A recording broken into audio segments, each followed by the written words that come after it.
the August 22nd Finance Committee committee meeting to order. Can we have a roll call, please?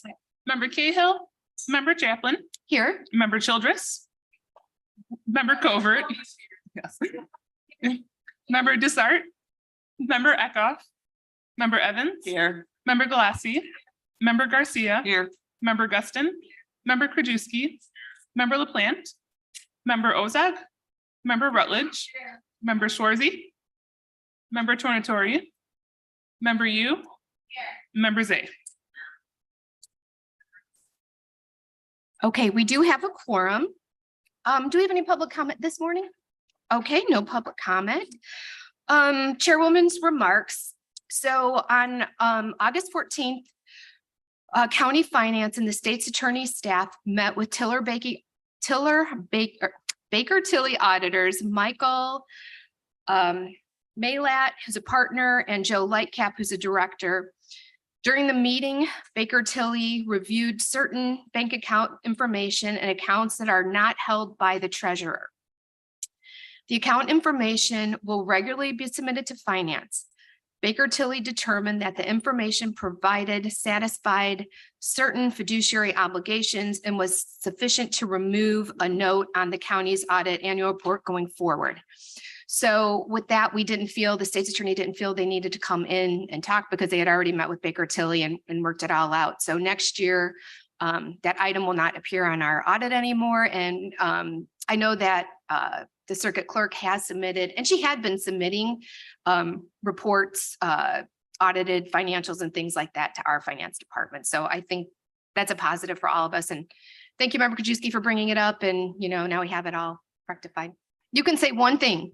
So that's great that they're gonna remove the point off of there and stuff, but it's still the underlying thing, and I don't think anybody's gonna disagree. It does increase the risk of fraud. But they're audited also. The circuit clerk is audited also by. I understand, but audits don't detect fraud. Strong internal controls detect fraud, and it just increases the risk. Although they'll take the note away, which is good, we won't have it there, but it's not going to not increase it isn't increase the risk. Thank you, Member Krajewski. Okay, so with that, can I have a motion on 23-2691 Finance Committee regular meeting minutes from Tuesday, August 8th? I had a motion by Member Krajewski, a second by Member Guston. Any corrections or changes to the minutes? Okay, all those in favor? Opposed? The motion carries. Okay, we move on to budget transfers.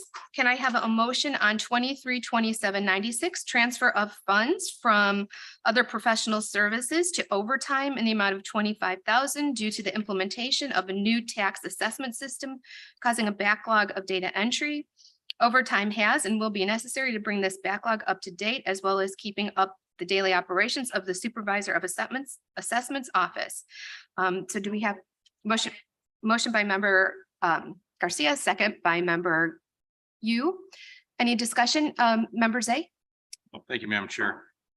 You know, a lot of us have been getting calls from our local assessors on this Tyler not takeover, but moving over the system. Are we looking at reimbursing our local assessors for all of the data entry they've been putting in? I mean, they've been sending people over for months to put data entry in for each of their townships. Does anybody know that answer to that question? Thanks, Nick. That specific question, we have not raised it, but we will look, I'll talk to the Okay, team and get back to the board. Because I know they've put a lot of. They've put in a lot in. I mean, the implementation has been extremely difficult. I can tell you that every department has been doing a great job. We're still not quite there, but we've worked through we're over the hump. But yes, the townships have been putting in a lot of time on this. Okay, great. Thank you. Thank you, Member Zay. Any other questions? Okay, seeing none, all in favor? Opposed? The motion carries.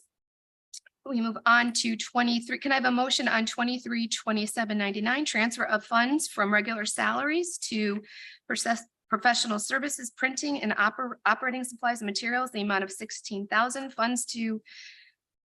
I have a motion by Member Childress and a second by Member Covert. Any discussion? All those in favor? Opposed? The motion carries. Can I have a motion on 23-2800 budget transfers, 8/22/2023, various companies and accounting units? Motion by member Krajewski, second by member Rutledge. Any discussion? All those in favor? Opposed? The motion carries. We move on to finance resolution or finance, member Krajewski.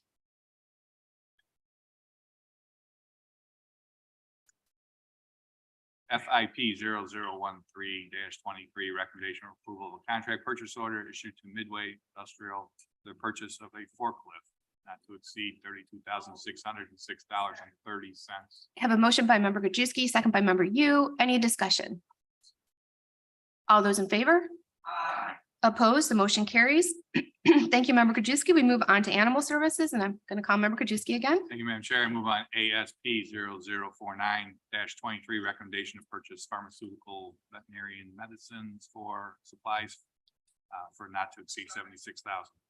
Motion by member Krajewski, second by member Garcia. Any discussion? All those in favor? Opposed? The motion carries. Thank you, member Krajewski. We move on to human services, member Schwarzy.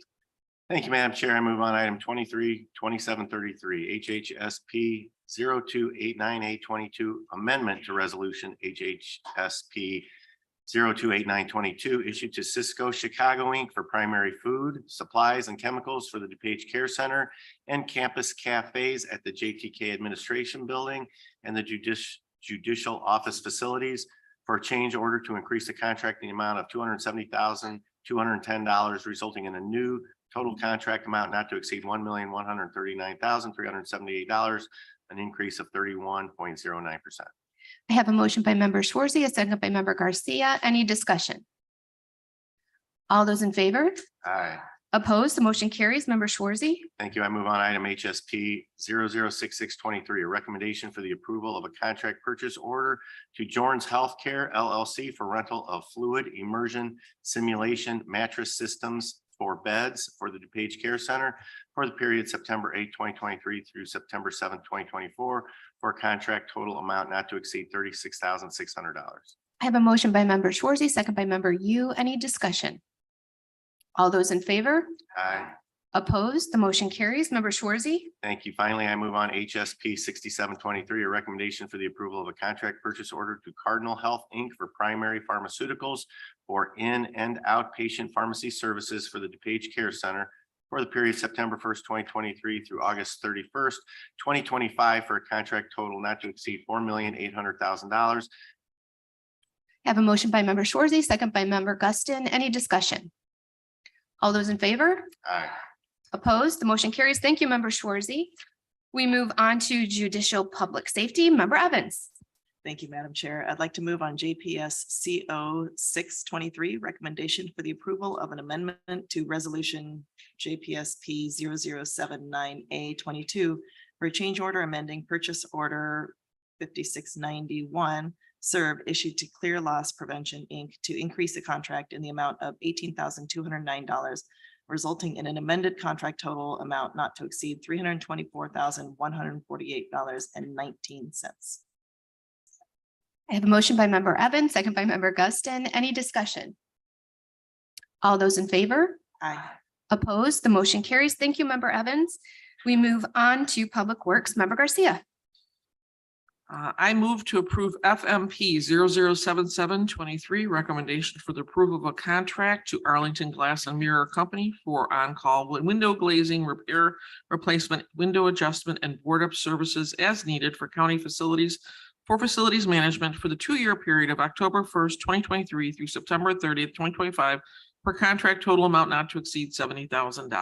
I have a motion by member Garcia, a second by member Yu. Any discussion? All those in favor? Aye. Opposed? The motion carries. Member Garcia. I move to approve PWCO 000523 amendment to county contract 6335 SERV issued to Camera Water Solutions, Inc. to furnish and deliver liquid ferric chloride to the Nowood wastewater water treatment plant for Public Works for a change order to increase the contract in the amount of $22,000, taking the original contract amount of $25,900 and resulting in an amended contract amount not to exceed $47,900. I have a motion by member Garcia, second by member Yu. Any discussion? All those in favor? Aye. Opposed? The motion carries. Thank you, Member Garcia.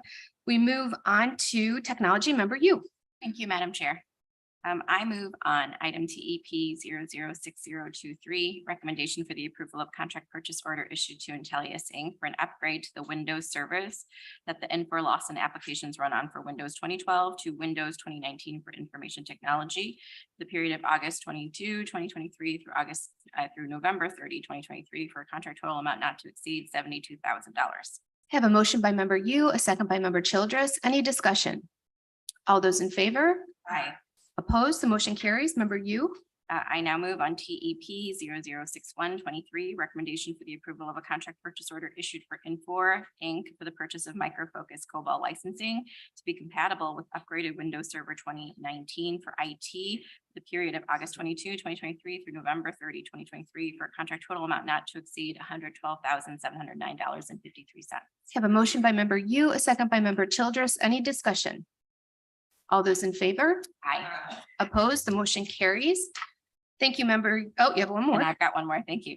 I move on TEP 006223, recommendation for the approval of contract purchase order issued to Cara Company Inc. for the management of the county GPS core site to include operating, monitoring, and upgrading of software and firmware for IT GIS division for the period of September 1, 2023 through August 31, 2024 for a contract total amount of $39,500. I have a motion by member you, a second by member Childress. Any discussion? All those in favor?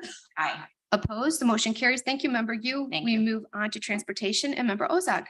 Thank you, Madam Chair. I move for approval of DTP 009023, recommendation for the approval of a contract to Mohawk Lifts to furnish and deliver one vertical rise heavy-duty vehicle lift for the Division of Transportation for a contract total not to exceed $280,146.20 per Sourcewell contract. Have a motion by member Ozog, a second by member Garcia. Any discussion? All those in favor? Aye. Opposed? Motion carries. Member Ozog. Thank you. I move for approval of DTP 009123, recommendation for the approval of a contract to Energy City Corporation doing business as Rack 'em Up Equipment Distributors to install one vertical rise heavy-duty vehicle lift for the Division of Transportation for a contract total not to exceed $107,035, not suitable for competitive bids, sole factory trained and authorized installer. I have a motion by member Ozog, a second by member Guston. Any discussion? All those in favor? Aye. Opposed? Motion carries. Thank you, member Ozog. Thank you. We move on to finance resolutions, and I'll call on member Krajewski. Thank you, Madam Chair. I move on FIR 0177-23, authorization to transfer $32,607 in budget to the county clerk. Motion by member Krajewski, second by member Guston. Any discussion? All those in favor? Aye. Opposed? The motion carries. Member Krajewski. Thank you, Madam Chair. I move to combine 8B, 8C, 8D. They're all acceptance appropriation. I have a motion by member Krajewski, a second by member Covert to combine items B, C, and D. All in favor? Opposed? Okay, the items are combined. Thank you, Please Madam proceed. Chair, I move on FIR 0178-23, acceptance appropriation of the HUD 2022 Continuum of Care Planning Grant for $170,370. Acceptance appropriation of the HUD 2022 Continuum of Care Homeless Management Information System Grant for $188,556. And the acceptance and appropriation, which is FIR 0184-23 of the IACAA Employment Barrier Reduction Pilot Program, $45,600. Motion by member Krajewski, second by member Garcia. Any discussion? All in favor? Opposed? The motion carries. Member Krajewski. Thank you, Madam Chair. I move to discharge the Human Services Committee on this 8E item.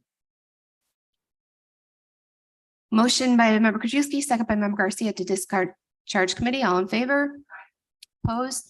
Motion carries. Go ahead, member Thank you, Krajewski. Madam Chair. I move on FIR 0189-23, acceptance appropriation of the Illinois Department of Human Services Supportive Housing Program Grant for $343,206. Motion by member Krajewski, second by member Garcia. Any discussion? All in favor? Opposed? The motion carries. Member Krajewski. Thank you, Madam Chair. I move on FIR 0181-23, acceptance appropriation of the Illinois Court Commission for Access to Justice Grant for $13,000. Motion by member Krajewski. Who was that second by? Second by member Rutledge. Any discussion? All in favor? Opposed, the motion carries. Member Krajewski. Madam Chair, I move on FIR 0194-23, additional appropriation for the tax sale automation fund, $10,489. Motion by member Krajewski, second by member Childress. Any discussion? All those in favor? Opposed, motion carries. Member Krajewski. Thank you, Madam Chair. I move on FIR 0190-23, resolution certifying the names to take the exam for county engineer. Motion by member Krajewski, second by member Garcia. Any discussion? All those in favor? Opposed, the motion carries. Member Krajewski. Thank you, Madam Chair. I move on FIR 0193-23, correction of the scrivener's error in resolution FIR 0134-23 for the small agency grant program at perfect interest. Motion by member Krajewski, second by member Yu. Any discussion? All those in favor? Aye. Opposed, the motion carries. Member Thank Krajewski. you, Madam Chair. I move on FIR 0180-23, resolution to allow for the townships to opt out of the Northern Illinois Food Bank Fresh Produce Program ARP item. Motion by member Krajewski, second by member Guston, member Rutledge, and then member Tornatori. Thank you, Chair Chaplin. Just a quick question on this one for me. I looked up the remaining produce values, and there was not a number for Winfield Township. And so I'm just asking, did we use our allotment there or?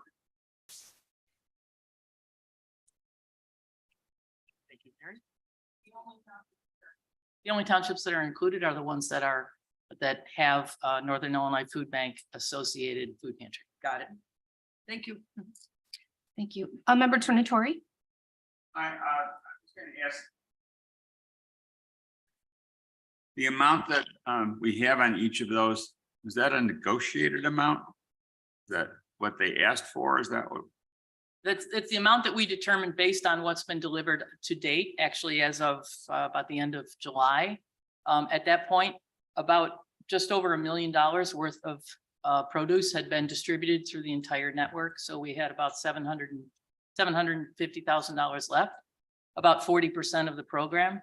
So then we took the percentage of the produce that each of these townships had been receiving and allocated, we took that 40% number and allocated based on what they had been getting.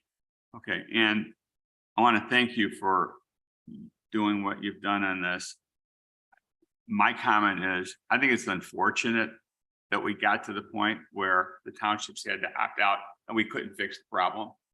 Whatever it was, whether there was a problem or not is another story. I think it's just unfortunate that we couldn't do it. And I know the townships wanted to opt out because I think there was no other way to get this done.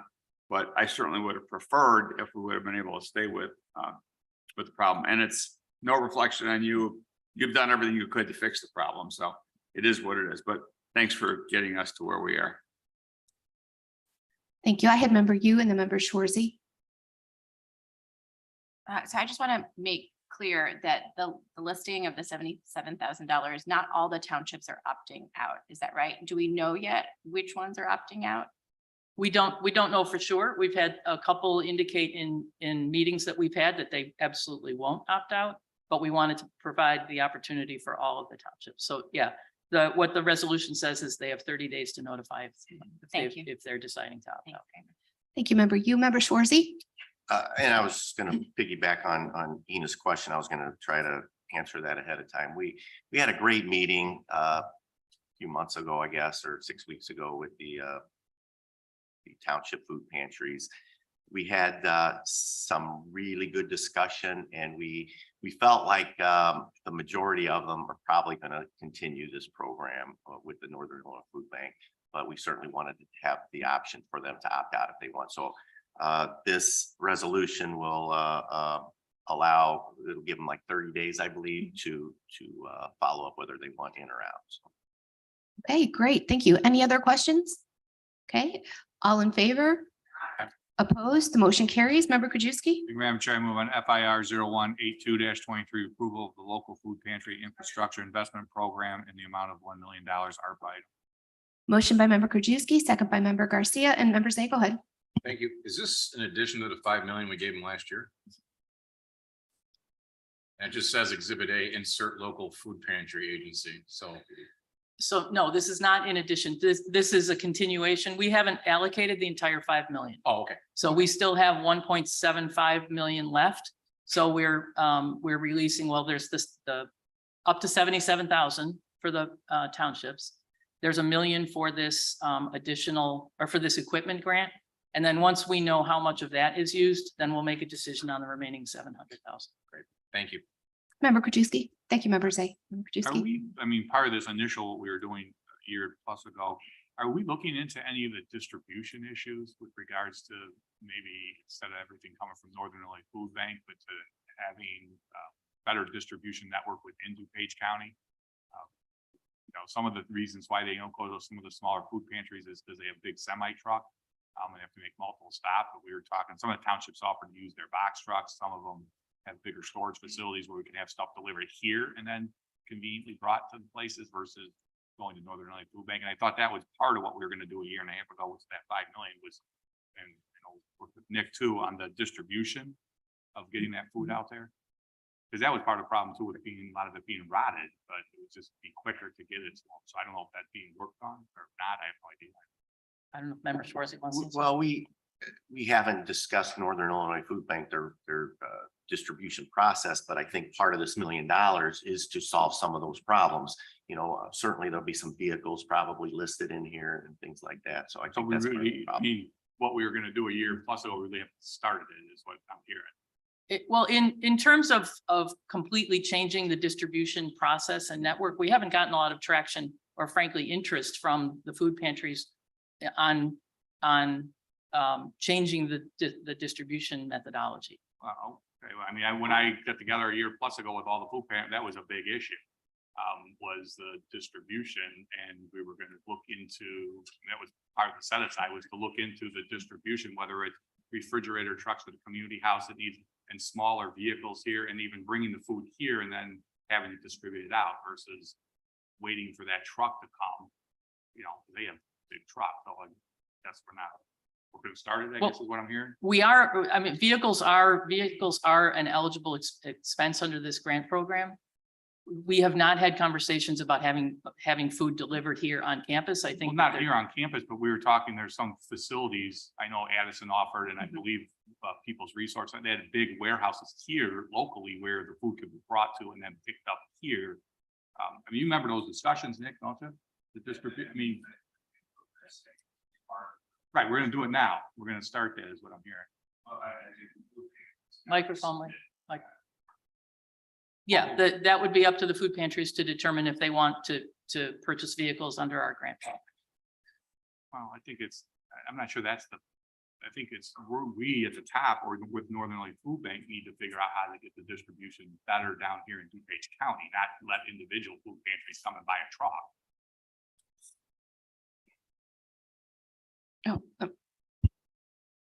So in the course of our conversations with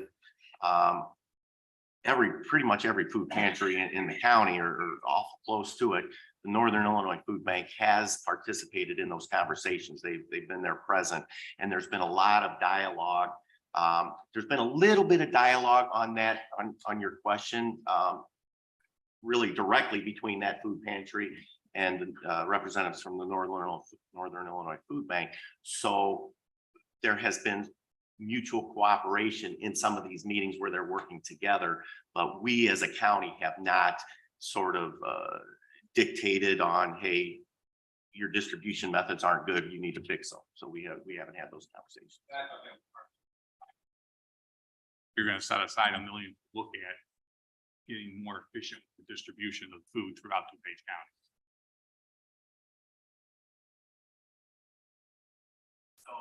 So with your questions, I'm more than happy to have this conversation with the Northern Illinois Food Bank to see you know, what kind of feedback they're getting from the pantries, and we can sort of move forward that way. So. Yeah. Thank you. Thank you, Member Krajewski. Thank you, Member Schwarzy. Member Garcia. Yeah, thank you, Chair. Agreeing with Member Schwarzy here, you know, I've sat in every single meeting with all of the food pantries and all the townships, and they've made it clear that they're working together. They have a great way of doing it. Northern Illinois Food Bank, I cannot say enough good words about them in terms of their distribution and how they're working with all the food pantries. Through our DuPage Foundation grant, we were able to get some vehicles that way. There's been lots of ways that they've been able to get vehicles. A lot of them are just looking for capital improvements, much as like freezers and things like that to keep the food cold. I think that's what we've heard more than transportation. So I think they're getting what they need. It's just perhaps keeping it cold enough so or fresh enough so that it will be maintained for when the people can get there. We have not heard any complaints that I have heard of at any of the meetings regarding any of the transportation problems in regards from Northern Illinois Food Bank or to the food banks themselves. So I don't think that's as big of a problem as I think we're hearing here on the board floor, at least not in any of the meetings that I have attended. Okay, thank you. Any other questions? Okay, thank you so much, Mary. All in favor? Aye. Opposed? The motion carries. Member Krajewski? Thank you, Madam Chair. I move on FIR 0185-23, approval of the grant agreement between the County of DuPage and DuPage pads for the use of ARPA funds for an education specialist, $194,183.20. Motion by Member Krajewski, second by Member Galassi. Any discussion? All in favor? Aye. Opposed? The motion carries. Member Krajewski? Thank you, Madam Chair. I move on FIR 0186-23, approval of the intergovernmental agreement between the County of DuPage and the DuPage Housing Authority for the use of ARPA funds for a digital lobby board, $33,887 ARPA item. Motion by Member Krajewski, second by Member Garcia. Any discussion? All those in favor? Aye. Opposed? The motion carries. Member Krajewski? Thank you, Madam Chair. I move on FIR 0187-23, approval of grant agreement between the County of DuPage and the American Legion Post 76 for the use of ARPA funds for the Great Lakes Regional Baseball Tournament, amount of $40,000 ARPA item. Motion by Member Krajewski, second by Member Childress. Any discussion? All in favor? Opposed? The motion carries. Member Krajewski? Thank you, Madam Chair. Last, I move on FIR 0188-23, approval of a grant agreement between the County of DuPage and the Exchange Club of Naperville for the use of ARPA funds for Rib Fest in the amount of $25,000 ARPA item. Motion by Member Krajewski, second by Member Childress. Any discussion? All in favor? Opposed? The motion carries. Okay, we move on to informational. Member Krajewski? And Madam Chair, I move to receive and place on file informational items: A, payment of claims; B, wire transfers; C, appointments; and D, grant proposal notifications. I have a motion by Member Krajewski, second by Member Garcia to receive and place on file items A, B, C, and D under informational. All in favor? Opposed? Motion carries. Okay, we move on to our discussion item, and we have our ARPA funding for Willowbrook Corners. We have item 10A, 23-2807, the YMCA Metropolitan Chicago. So, oh, okay. Okay, morning, Nick. Mary will kind of get into the details of it, but what you have in front of you are two requests, ARPA requests. I will tell you, if you want to move forward on them, we're looking for concept only. The items in there and the values, we've still got to work with them to make sure they meet the ARPA guidelines. You know, we have some concerns with the length of it. It's right up to the end of the ARPA. Some of the smaller items are ineligible. So if we get kind of proof of concept from the finance committee, yes, move forward. We'll work with both groups and refine those and then come back with the final and agreement with each one. But if there's questions on either one of them, please let us know. I know that staff met with down at Willowbrook Corners, and these kind of embed the personnel within Willowbrook Corners. And that's what you have in there. I don't know, Mary, if you wanted to add a little bit more on that, but we can answer any questions you may have. And I think we do have representatives from both groups here as well. Hi again.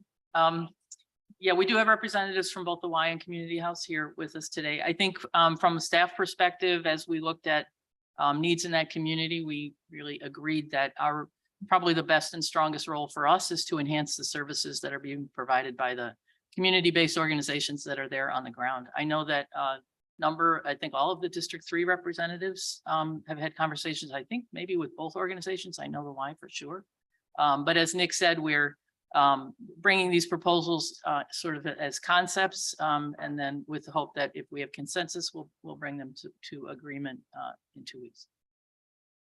Okay, we're going to open up for questions. Member Krajewski, then Member Galassi, or Member Galassi. Okay. Thank you, Madam Chair, and thank you for your work on this, Mary. I just wanted to reiterate that I am very supportive of both of these organizations, and I think it's imperative that we as a board do what we can to support this community. I think the YMCA program the purpose is to mentor the families, to strengthen the families, and the fact that they go on site and have this one-on-one time with these families is invaluable. And then the community house mental health support that they give is also, especially after a crisis like they just experienced, but more importantly, just as an ongoing support system for the people in this community. I'm glad that this is being brought forth, and I'm fully supportive, and I'd be happy to talk to any board members after the meeting, but thanks for everyone's work on this. Thank you, Member Galassi. Member Krajewski. Thank you, Madam Chair. I know Friday, Lucy and I spent time on the phone discussing this issue. We were actually trying to help with some small business, small charitable grants that were going. Unbeknownst, we had this bigger project coming for Little Brook Corners. Two things. One, when we were out for an initial meeting with the chairwoman and district free reps and staff, a lot of the comments that came there for different programs that would help that community were ones that the ROE provides, but the school nearby had never really asked for or wasn't promoting that to the community. Also, WorkNet DuPage was another one that wasn't represented at that meeting, but a lot of the questions related around that.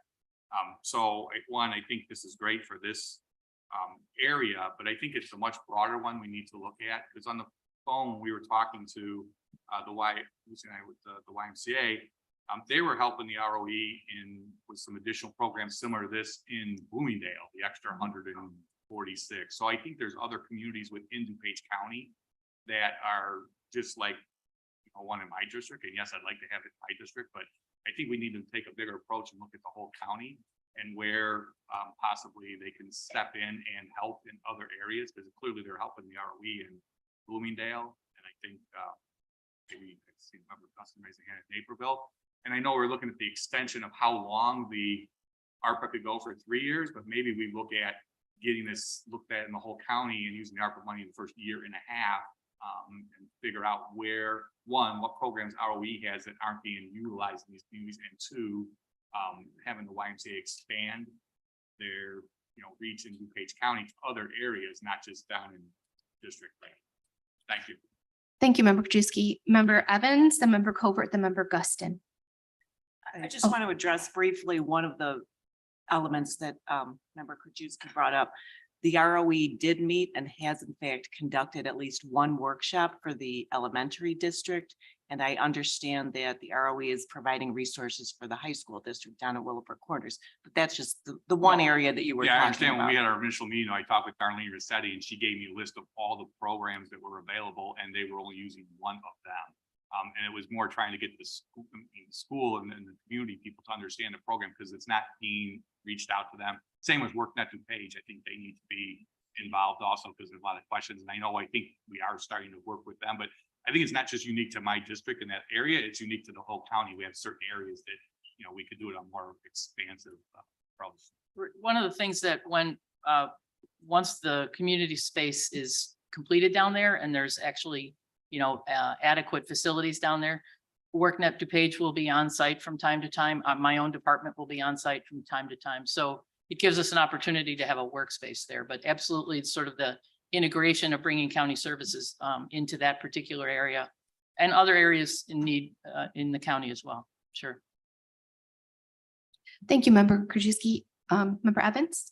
Thank you, Madam Chair. I just wanted to also lend my support for both organizations. There are opportunities to expand some of these services countywide, especially, the YWCA, and this is going to serve as a great example of what they can do.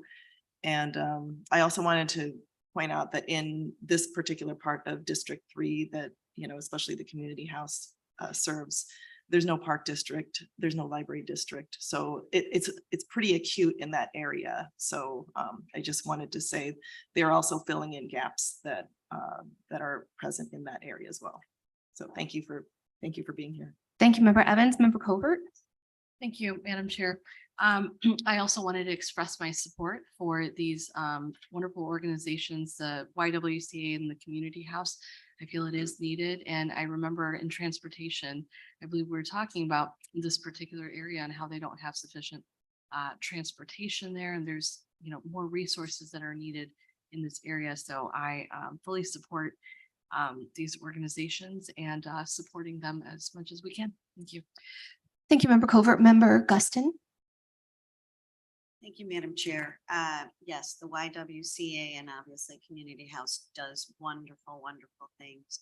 There is a opportunity here, though. There is a pilot program that is currently available through District 204 and other districts throughout the county for mental health and addiction for treatment of counseling treatment for our youth. The pilot program is currently out there. Other districts are already stepping up to the plate and wanting to be a part of that pilot program. The REO, I've met with the REO and the developers of the program. I believe they're going to come to us and talk about what the program is and how they can earn support from the board, because it is making a difference for our young people. And they are seeing a good positive response from the families with respect to the counseling that they're getting and the services that they're getting. The one network that we do have that every family has to pretty much be involved with, unless they're homeschooling their kids, is to be connected to the schools. And they may not have a library in this area. They may not have a park district in this area, but kids have a school in the area. And that is one way to be able to facilitate services to the families and to the youth, and potentially to change the mindset of, any anxiety or, anything that they might be feeling moving forward. So I'm supportive of these two. I'd like to learn some more. But also I'd like to have the REO come and talk to us about the pilot program too, because maybe there's a perfect blend and a win-win situation. Thank you for bringing that up, Member Guston, and we'll talk with the Regional Office of Education, see if we can get them into one of our upcoming finance meetings. So thanks for mentioning that. Member Zay. Oh, Member you.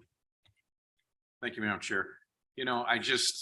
I'm in concept. Yes, this is great. I hope we'll get more information. I just want to know what kind of commitment we're going to get after the third year. If this is not we're going to seed the money for the first 3 years, and it's going to disappear after that. What kind of commitment is going to be from these organizations to continue this down the line, which I'm sure there will be, but I think we need some assurances. And I just get leery when I see everything's salary. I just want to make sure this money is getting to the people who need it and that the support is there for them. So I think we just need a little more information from that, but it's a great concept, but we can't just jump into this and say, hey, there's something going on. We got to make sure we have long-term commitments for this area. Yes, and thank you for bringing that up, Member Zay. I totally agree. I don't know, a month or so ago, I talked about, how disheartening it was for the lack of amenities in that area. So I'm glad that the county board is finally addressing it. And I think we do need to make a long-range plan for how we assist this area. This is an unincorporated area. It's our responsibility. So, these two organizations are really stepping up, and the YWCA is great. And over in Willowbrook Corners, nothing happens without the community house. So, I think you bring up very valid points, and I hope that we do make a long range plan for this area.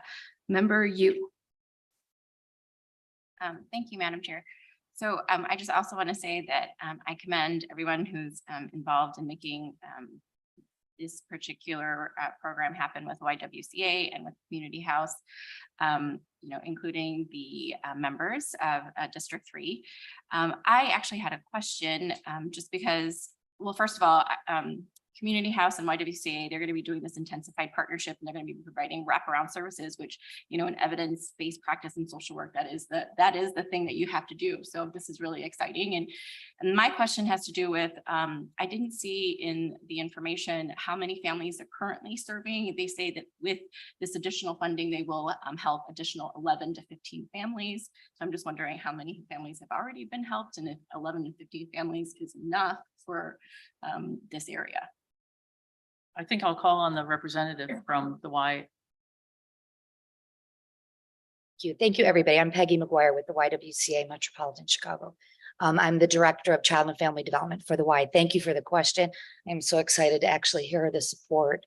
So your question is, how many are we currently serving?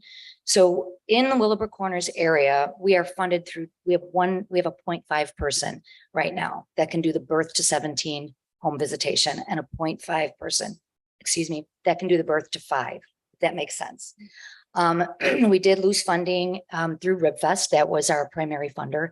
They give us 40% of our budget. So we got half of our money in 2021. And then we got, our last payment was June of 2022. And that was $210,000. So that paid for our salaries. So the hustle's real. We're just out there writing grants. That is our sustainability piece. We know how to do that. We know how to prove that the work is well done, and we can approach the state and other entities moving forward like we did when we lost the RibFest money. So we have now been able to hire a full-time Willowbrook Corners coalition leader that brings in people like Dan from the community house, and we all partner together to leverage our resources. So we're serving hundreds through resources and case management, getting them beds, getting them car seats, connecting them with the food pantry. But with right now, with the one-on-one home visitation, it's still just that 11 to 15 people. And within DuPage, we're doing no advertising because we have to secure the position. We still have like over 80 to 110 people on our wait list for that mentoring. And those are voluntary people. They want the support, they want the help to go into the home. The last thing I would add is that individuals that can make it to the community house, that can make it to the food pantries, can make it to pads, can make it out here to Wheaton, they're already ahead of the game. We are reaching those individuals that are really isolated, that are not coming out of their home, that are not connected with the school. Maybe they had a bad school experience, that will be prone to violence and disruption in the community. So it's really that trust piece that we are the ones entering the home, building those relationships with them, setting goals, working with WorkNet, getting them back on their feet, and then that's word of mouth. So currently we are able to serve hundreds within the district with case management type services, but still just that 11 to 15 caseload of the one-on-one, if that answers your question. Yes, it does. Thanks. Thank you. Thank you, Member Yu. Do we have, and Member Krajewski? One last comment. I know in discussions Friday with the YMCA, they had mentioned they used to get a couple $100,000 a year from the Exchange Club from RibFest. And because with RibFest, and there was a stipulation that 40% of that money had to go back into Naperville, because that's where it's being held. So maybe help Member Guston with RibFest, since now it's in the county, we held that grow with maybe a stipulation that they put 40% of whatever they make into the YMCA, kind of like Naperville did, so we can help Member Guston grow RibFest. Well, yeah, no, I'm serious, but I mean, but that's what they were. But that's, I mean, they were raising a lot of money in Naperville for that, and they were giving it back to the community. But the YMCA was 40% had to be in Naperville for these programs. Now we're held in the county. So again, maybe if we grow that event in the county, is we're looking for ongoing funding after 3 years. We heard what's going to happen, but if the county throws the big RibFest now here with James Club and the YMCA is the benefactor like they were in the past, where 40% of the money they did get had to go into Naperville. It just has to go into DuPage as a whole. Just a thought. Thank you, Member Krajewski. Member Eckhoff. I'm just looking at one of the pages, one of the paragraphs that starts out, like DuPage County, significant barriers due to racial disparities, particularly among Black and Hispanic communities, exist in the Willowbrook Corner area. Is that based on some study that you've got, that there's significant barriers due to racial disparities throughout DuPage County? What we see is there is lack of paid staff that speak the language. If I heard you correctly, I'm sorry if I didn't hear you correctly. I just, when people throw out statements like that bothers me a little bit when there's no significant, or there's no supporting data for it. And So- we'll end up- go ahead. Sorry. So the YWCA puts the kids count data together. We have a leg of our organization that collects the data for the state. It was formerly Voices for Illinois Children, and now we put the kids count data book together. So that's data that's pulled, extrapolated from the research from the state, from kids count. If you could send and that I over can. to me, I'd appreciate it.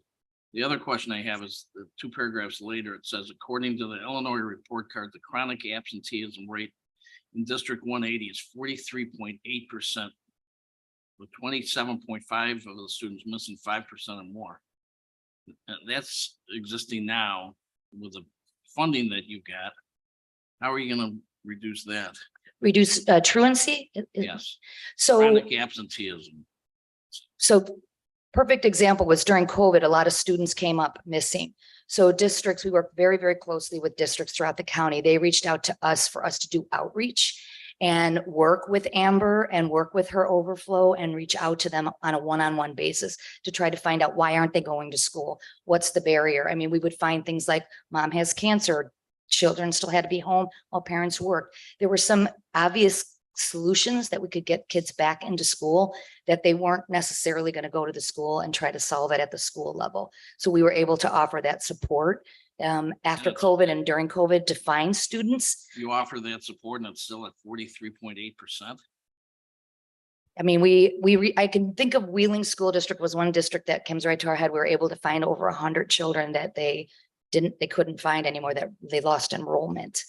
I mean, what we can do is, in partnering with the ROE, they have that overflow of people. I think they call them interventionists, what we would call back in the day a truancy officer, when they have too many that they can't reach, or they find, okay, child's not coming to school because there's a domestic violence issue. That's beyond their reach of the ROE. Then they would bring in. Some information about significant barriers due to racial disparities. I'd like to find out why the 43.8% truancy absenteeism rate exists. Because we used to have a thing called parents that got kids to school. I understand. I understand. And I really suspect that no matter how much money we throw at this, if the parents are involved to get their kids to school, it's going to stay at 43.8%, or they've wasted a lot of money.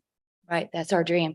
It's a parent mentor program. Those are the clients we try to address, is help the parents understand the magnitude of education and their partnership that's I'm necessary. going to address it. Thank you. Thank you. And Member Eckhoff, not everybody comes from the same backgrounds. There are families that have struggles that they're not all like us. I would encourage you to take a ride out to Wilbur Corners if you haven't been there. People are not all people are as fortunate as we are, and they don't have supportive families, and there's a lot of trauma. So they can get us our information that we need, but let's all keep in mind that there's a lot of people struggling, and there's a lot of trauma, and there's a lot of things going on out there that we probably can't even understand or relate to. If we can't understand or relate to it, then I don't know how we're going to solve it. I mean, every time I make a statement here, I end up debating with you. So, give me the information. Don't tell me that's 43.8%. We're going to spend all this money and it's going to be roses and flowers and everything. Tell me. Thank you, Member Eckhoff. Member Galassi, and then Member Krajewski. Member Galassi. I just wanted to also address Member Eckhoff's concern, and I do understand what you're saying, but why I am supportive of this program is because it is trying to get to the root cause, and it is mentoring those parents that may have also had a poor upbringing, and so they don't have the skills to be strong parents. And so I believe that it does start with the families, but this program is addressing that exact issue, and it's getting into these homes of these people and tutoring them and mentoring them and teaching them the skills that they need to pass those skills along to their children. So I believe this is a strong program that can break some of these cycles of poverty. So that's why I am supportive of this program. Thank you, Member Galassi. Member Krajewski, and then Member you. Yeah, I think again, it's important just to Member Eckhoff's question, to get the ROE in here, because before I went out to that Willowbrook meeting, I had conversations with Darlene Rossetti back when we had the initial meeting, and she was telling me exactly what he had mentioned, the truancy rate was very high, but Anna Marie Jean School had not taken advantage of the programs that we have here to help with that. And the parents didn't know that. So we are gonna be the ones that have to communicate and get that either through them or into the people, so they know programs that are available for them. And the superintendent, first thing he sat down was telling us how great everything was and how great they were doing, yet they have the highest truancy rate. So clearly you're not doing it. But there was information that wasn't being put out to the parents about the programs that ROE has, these supplemental ones. So again, if, we're gonna solve it, it's not just throwing money, as he said, but we have to get everybody to understand the programs that are available, and whether it's, through them or ROE, but I think ROE needs to be down here too, to tell us what they have, and then we gotta figure out how to get that information to the community, not just give it to the school and the school doesn't do anything from there, but to get it out there, and then I think you will affect that 40-some%. Thank you, Member Tuskey. Member you. I just wanted to also address what the prior member stated with regard to the truancy of, over 40%. I mean, we've already stated that this is an under-resourced area. And we just heard from YWCA that they had 0.5% handling, case management, and another 0.5%, doing some other kind of services. Intensive case management services is what's needed in this area. And that takes a lot of time and a lot of resources and a lot of staff in order to do this. And so this is what this money is for. I'm not going to go through all the stuff that you learn in social work. It takes an entire degree, 2 years of a master's in social work to deal with poverty, to talk about systemic barriers, to talk about racism, to talk about lack of resources and food and transportation and healthcare and all of those things. Those are all barriers to what is needed here, right? And so if we're going to be funding this, and I hope we do, then we can start seeing some changes and we can reduce that number from 43% to something lower. So yes, I believe you can get that data, you can get all that information that you are seeking, but I just want you to understand that it is much more than just throwing money at the situation. We're providing a lot more than that. Thank you, Member you. Member Childress. I've heard a lot today and I'm just kind of observing, but what it seems to me is we're boiling down to is we're going to try to go in and teach people how to be better parents. And we think that the truancy rate depends on being better parents. But when you look at the systemic issues, as remember you just pointed out, some of these people may be working 2 jobs, okay, and on top of working 2 jobs, they still probably don't bring enough home to support a family. So now they're getting extra money, trying to do other things, working gig jobs, whatever it is they have to do to make ends meet. And that has nothing to do with teaching somebody how to be a better parent. It is an economic issue, social economic issue. I can probably talk to that issue a little better because I used to live there. Okay, it's been 30, 40 years, but I used to live there.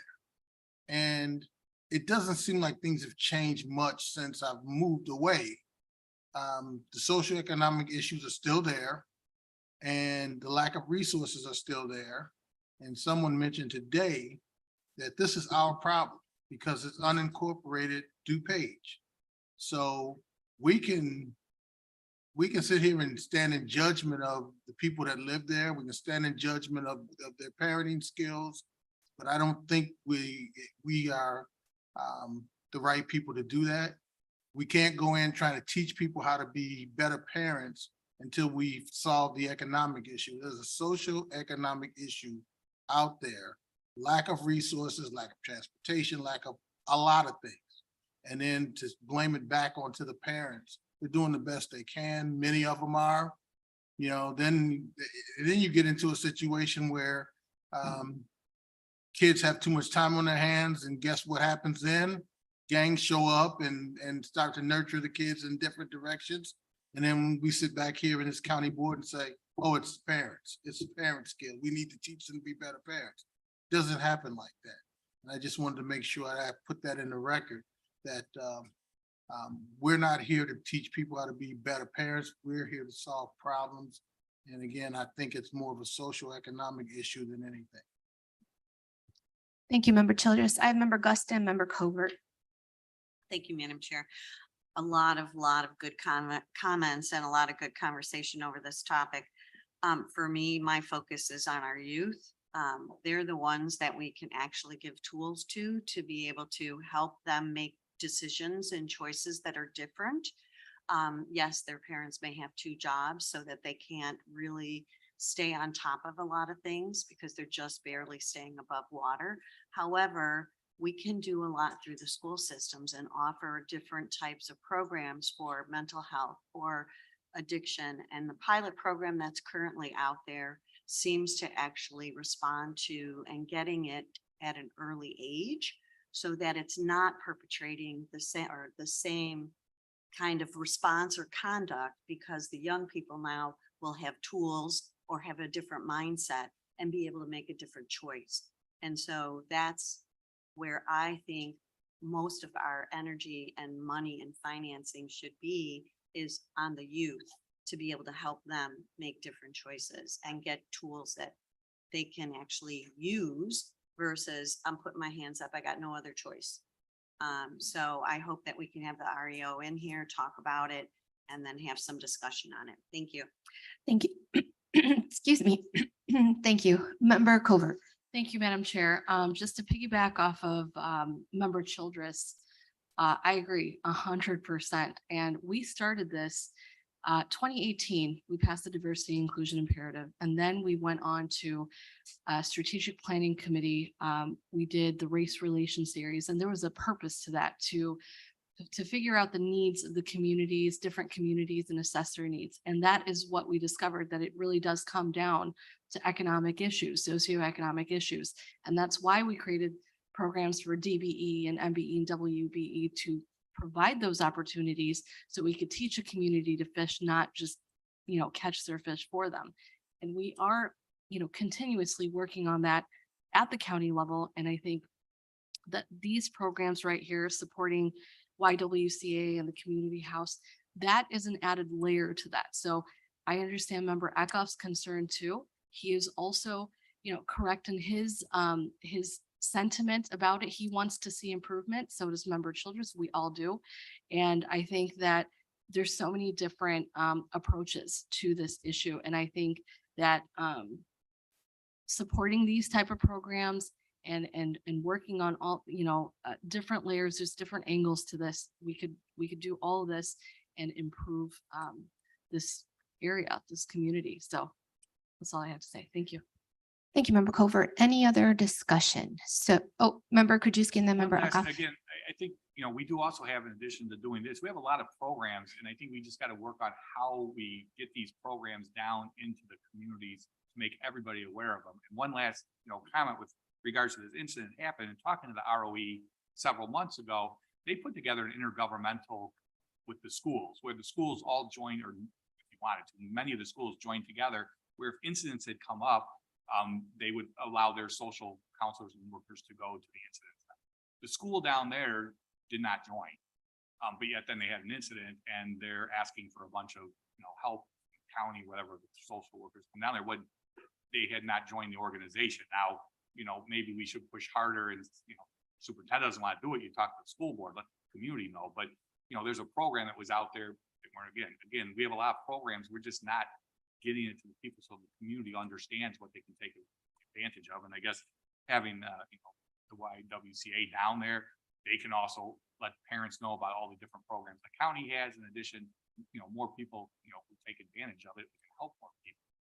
But I think just getting this information out is great. Sure. And I think that's an issue we have, I just had a veterans meeting last night, and the same thing. It's just getting the information out, what services are available to you, right? So we have a great community service department. We have a great health department. Now I understand you just opened a community center, right? The community center. So, maybe, I don't know, once a month, somebody from the county could be out there with the health department, human services, right? And, make appointments or whatever. I mean, there's a lot of potential. I think we're going to see a lot of, I'm happy that we're having this conversation. I think it's very important. We're starting out with these two nonprofits that I think are going to make, a big improvement, but I don't think this isn't the end of it. This is just the beginning. So I think there's a lot And I think, Mary, you might agree, there's a lot that we can do, right? Still, this is just the first step.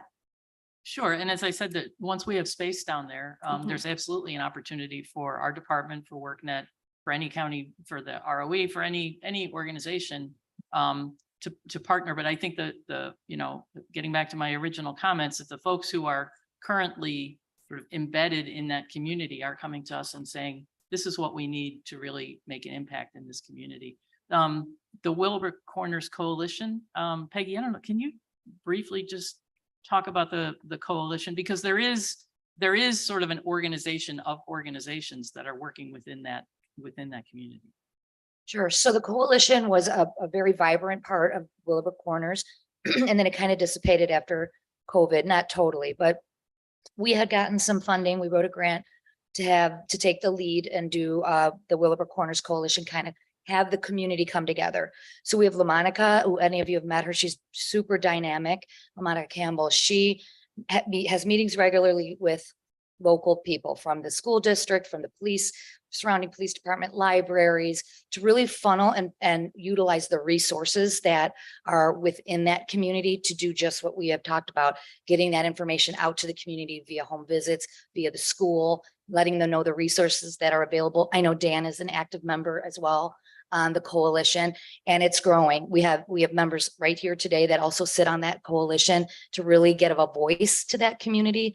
And really have that be elevated to the social servants that are out there. That is. Thank you. So, okay, so I have member Eckhoff, member Ozag, and member Childress. Member Eckhoff? Thank you, Madam Chair. Mr. Childress made some points which I appreciate, and I would hope that he had indicated that socioeconomic issues were the point of this, and there may be one or two parents working at the time. And I was wondering if we could, when we get the report back, drill down a little bit and find out, so we know exactly what the problem is. How many of these 43.8% of kids have two parents working, two jobs, no parents working, any jobs? What's really going on in there? So you can identify the problem and then address it, instead of assuming how many people have jobs, how many people don't have jobs, how many parents are parenting their kids. Get some information on them. Thank you, member Eckhoff. Member Ozag. This is a broader statistic, not directly related to Willowbrook, but I was on the Glenbard School Board for 8 years. And between the period of 2005 to 2015, of those 4 high schools, Glenbard East and Glenbard North are Title I schools with 30% or more considered in the poverty level. And Glenbard South and Glenbard West, both of them in Glen Ellen, an affluent town, are both at around 20% low income. And this is since the Great Recession of 2008. So I think the main thing we need to realize, rather than going into the weeds about how many people are working or whether they're not working, is that for an awful lot of people in DuPage, and frankly, I grew up near poor in Detroit in the 70s, economic factors are huge. And we need to understand that, even if that's not where we are in our lives right now. And I've never forgotten, but to see those kind of numbers in Glen Ellen, 20%, and I don't think things have gotten much better. Our need is here. It's definitely here. It's countywide. There's all sorts of things that we can be doing. So I really applaud your efforts and look forward to doing the best that we can do. Thank you. Thank you, member Ozag. Member Childress. Oh, Michael, your microphone, member Childress. Thank you, Madam Chair. I do agree with Eckhoff and with member Krajewski also. Data is important. And I think that's what member Eckhoff is asking for is data, because we can't fix anything without having proper data. And I agree with that. I also agree with member Krajewski, because his point seems to be, we could have all these great programs, but if nobody knows they're there and the information is not getting where it needs to go, what do we have? We have a lot of money sitting there, sitting on the table, and no one taking advantage of it. So I agree with both members that the issue of addressing the socioeconomic needs to come from A, grabbing the data correctly and interpreting it well, and B, making sure that the programs that is implemented is known throughout the community so they can take advantage. Thank you, Member Childress. Do we have any other, Member Evans? I also wanted to just point out that both of these organizations fill gaps that like maybe the Regional Office of Education cannot fill. Not everybody's in school either. You might have a 16 to 17-year-old who was decided to drop out of school, but they still want to be a contributing member of society. And, you know, they might be able to have job training or work with them as a family. That might be a 16 or 17-year-old parent. So it's not like it can be, you can't come at it from only the education angle. These organizations are very all-encompassing. So once again, I'm very supportive of their efforts, and I'm really grateful that they're there. Thank you. Thank you, Member Evans. Member Glassy?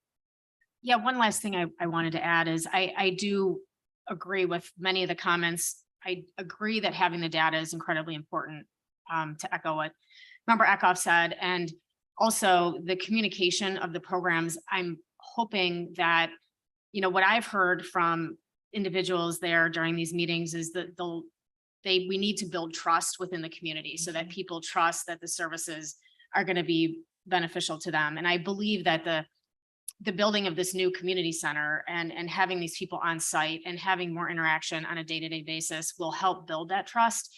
So I'm hopeful that, you know, they will play additional roles, not only in these services that we're discussing today, but just in building the trust. It will help disseminate the information of all the other amazing programs that we have. I have also been speaking with Lisa Shavak from WorkNet, because I do believe, you know, she's been trying to get on site there, and again, this new facility will help her programs get more visibility within this community. So, and I think that's important. And I do agree that the socioeconomical issues that Member Childress has discussed is, you know, a major factor in the community down there. But I also believe in my heart what Member Eckhoff said, that, you know, teaching, you know, the whole point of this program in mentoring these families is also an important aspect. And I do believe that that is going to help tremendously benefit this community. So, yeah. And thank, really seriously, thank to all the County Board 3 district members for really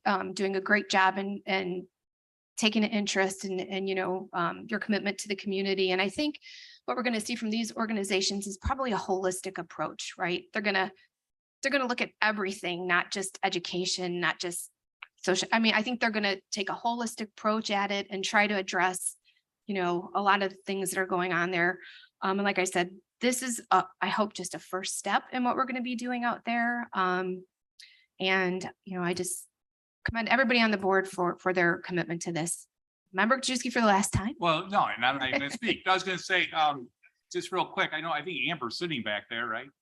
Oh, Yeah, she there is she is. back there, Maybe yep. she come up just for 2 minutes, but I know we're gonna have her present. She'll come back. Yeah.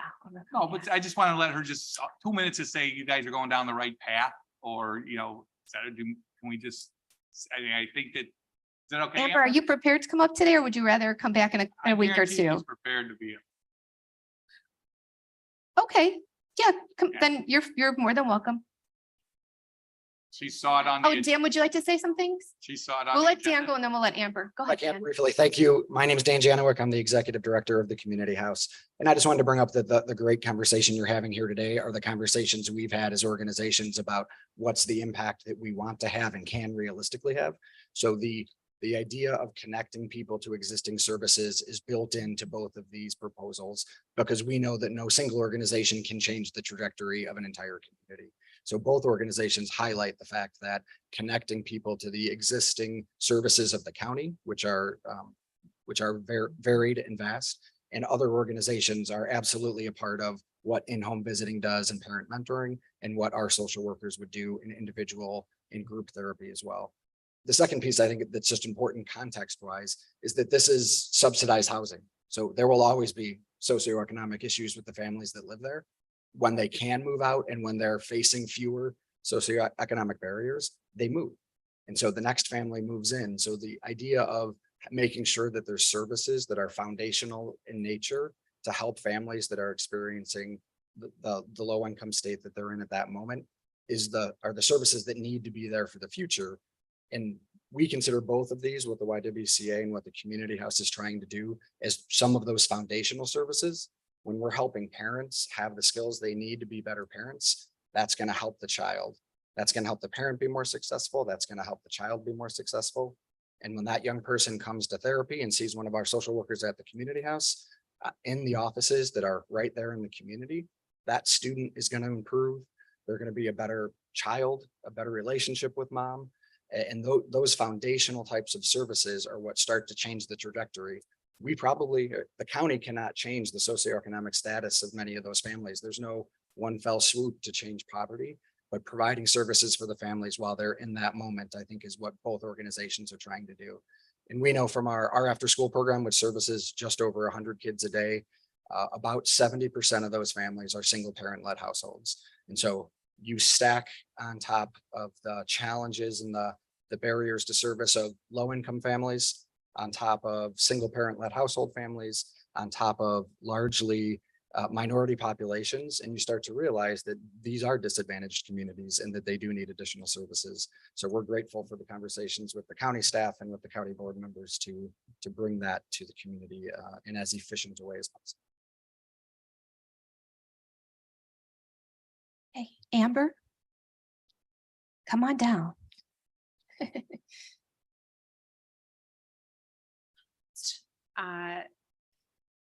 As you all have been having this discussion, I'm thinking about in schools, we use multi-tiered systems of support, which you can also equate to public health model.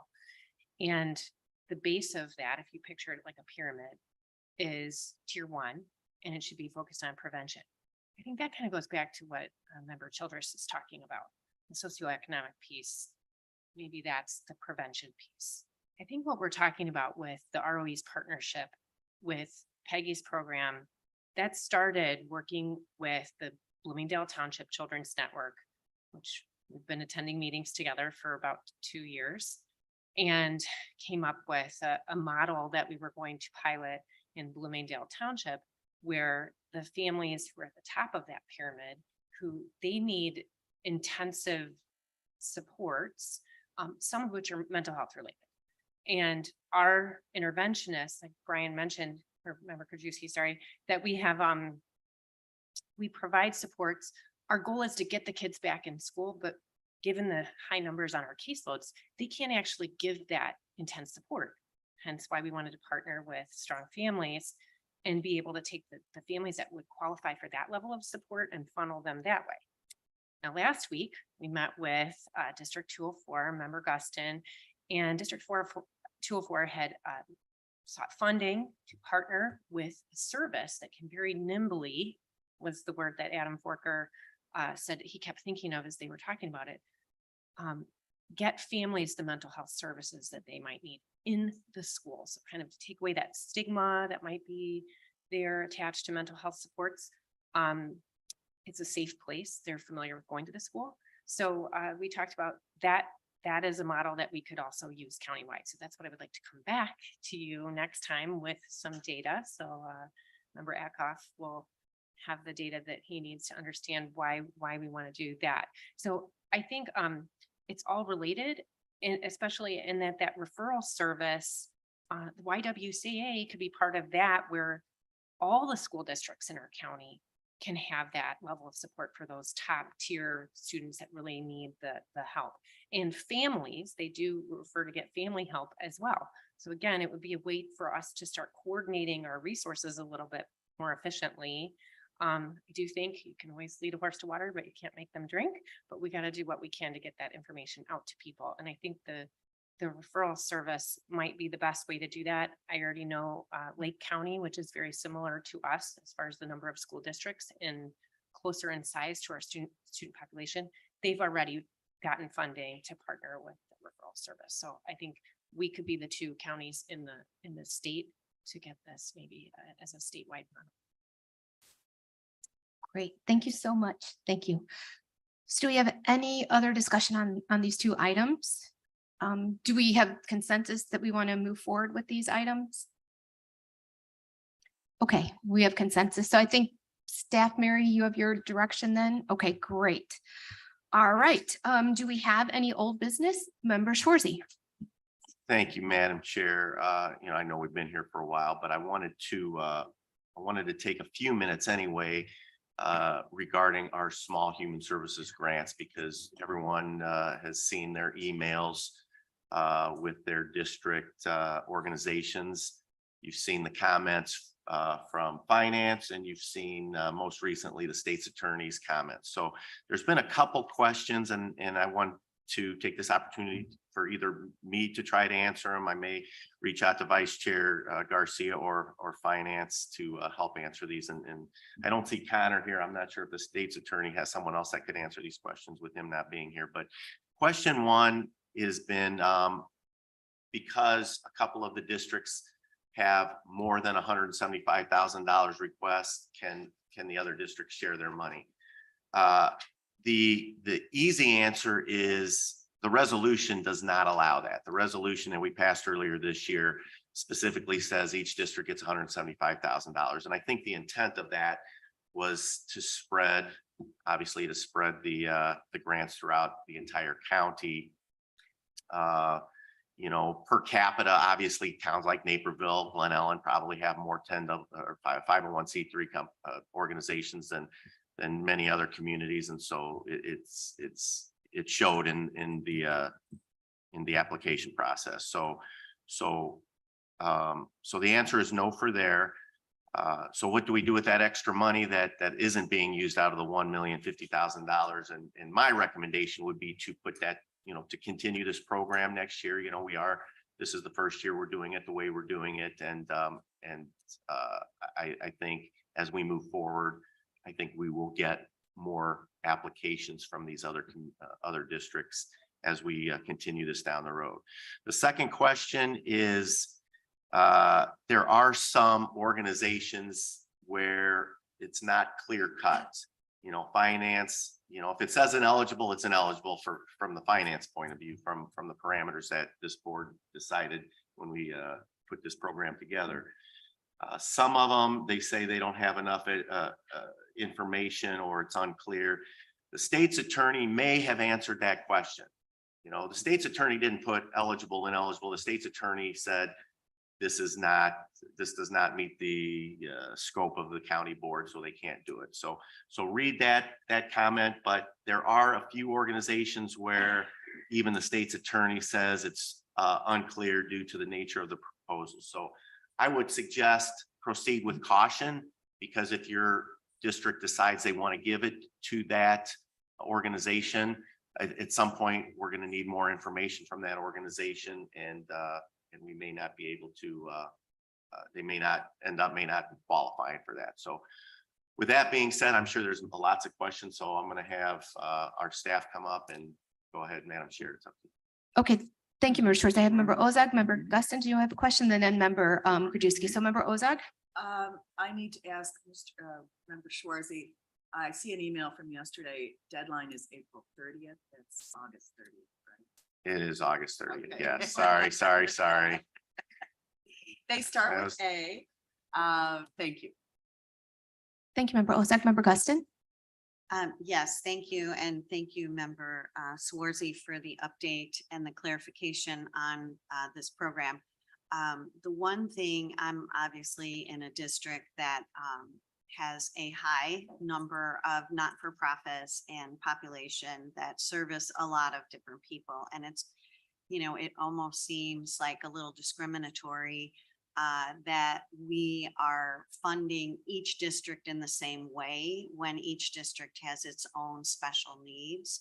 I'm wondering if there is a possibility in the future to have some conversation about how we can make a little bit more fairness on this particular opportunity for those not-for-profits in the different districts.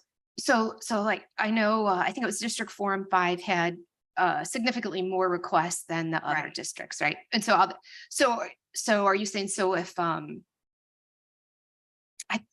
so are you saying that you want more money allocated to the program or?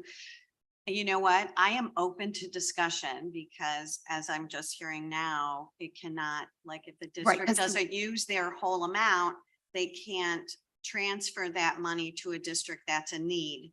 So that's all I'm saying is just to have a conversation of how we can Okay, so if kind of districts- balance it out. Okay, and that might be an amendment to a resolution or something like that, but we would have to see because I don't see any district probably not using all of their money. So that might be the issue too, but I think we just did it that way in fairness, in fairness to each district.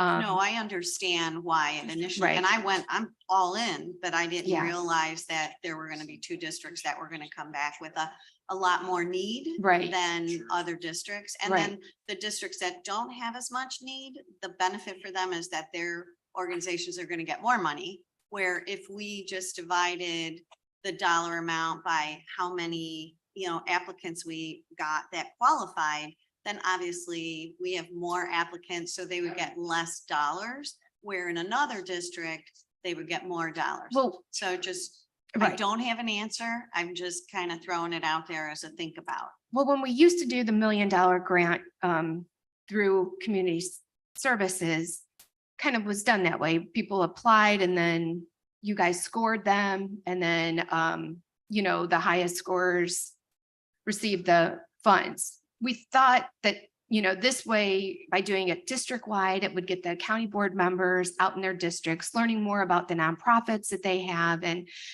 really help our local districts. So, I think maybe it's a conversation once we go through this and maybe next year, if we do it again, maybe we look to revise it at that time or something like that. But, I don't know how we're going to do it exactly this year, but it's, your point's well taken.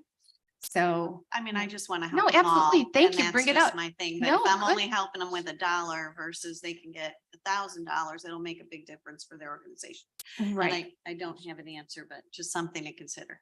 Okay, thank you so Mhm. much. So then I have member Gajewski, member Garcia, member Zay. Yeah, first, Okay. just based on the maps that people have been on the committee, the county board districts are almost identical population wise, so. Correct. Well, they used to be identical, now it's substantially close, so, yeah, they changed the law, but it had to be within one person, so they were identical, when I first joined the board, but they're very close population wise. It's similar to our small business grants that, we gave out 600 or 700, 15,000 to qualify, it's just who got in first. We can go out there, you throw the program out, some people knew it more, other ones don't know about it, they come in after the fact. But my question for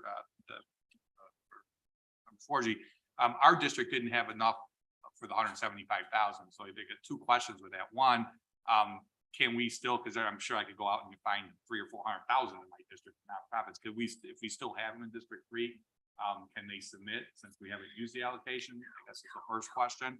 And then the second one is we bordered District 5 and bordered District 2.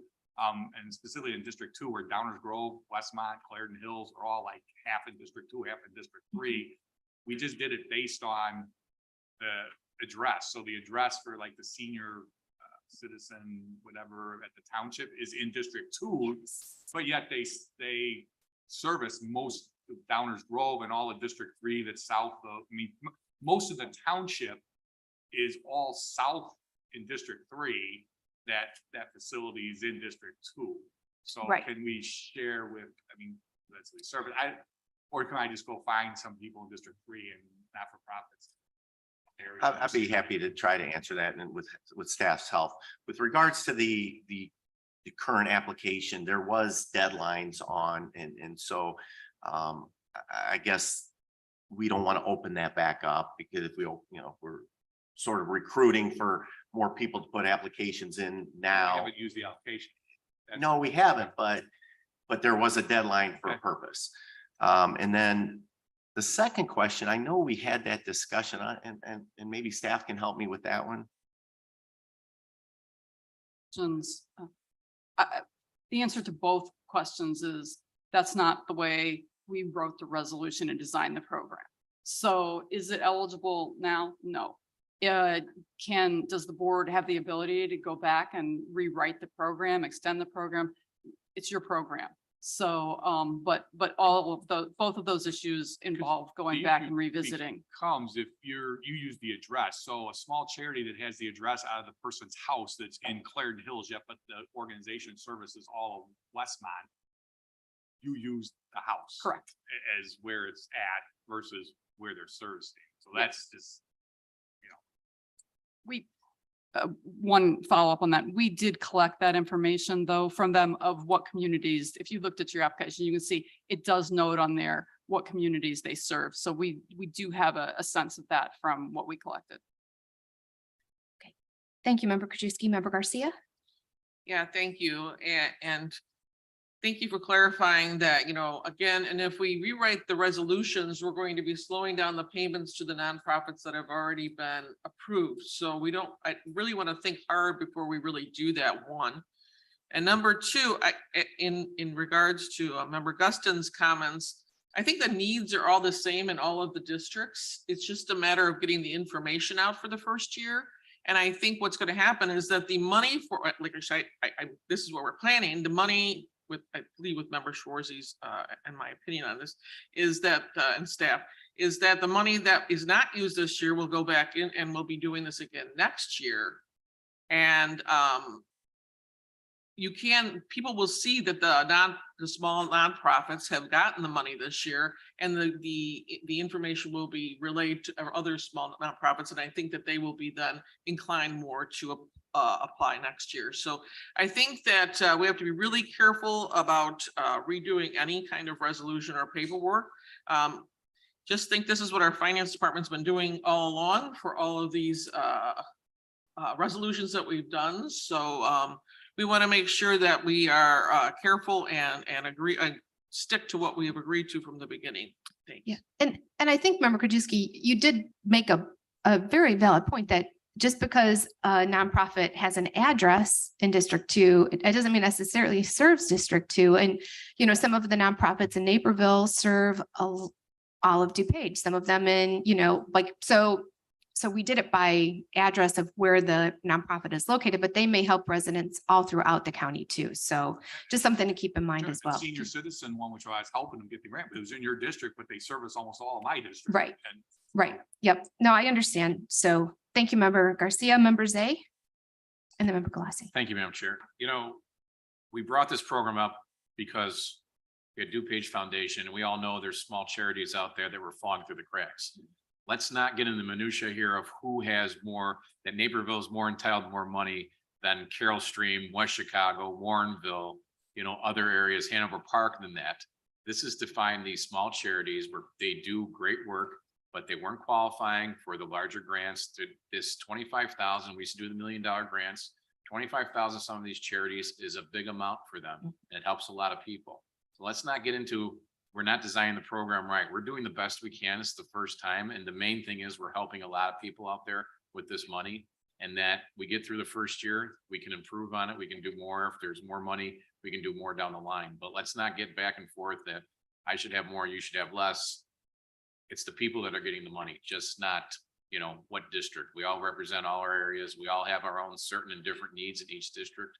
So let's move forward with it. Let's not change anything. Let's go forward. And then if there are things that we're missing, we can adjust on the fly on that. Sure, that's right. And we could always, what worked, what didn't work, and we can adjust it next year. So thank you for your comments. And Member Galassi and then Member Covert.